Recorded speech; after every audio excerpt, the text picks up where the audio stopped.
in addition to my previous video, you can add a second OLED display to this module, and the second one will be added in parallel. So that means we will need to set the new cables in reverse.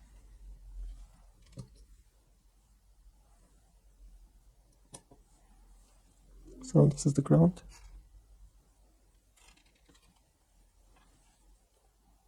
The VCC.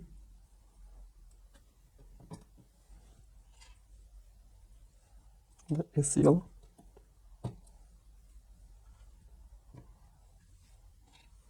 And the SDA. And now we can just add the second OLED display.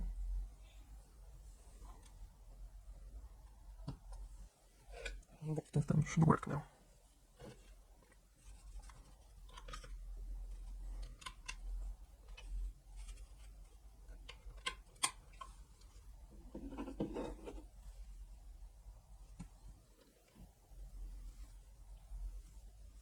So both of them work, as you can see.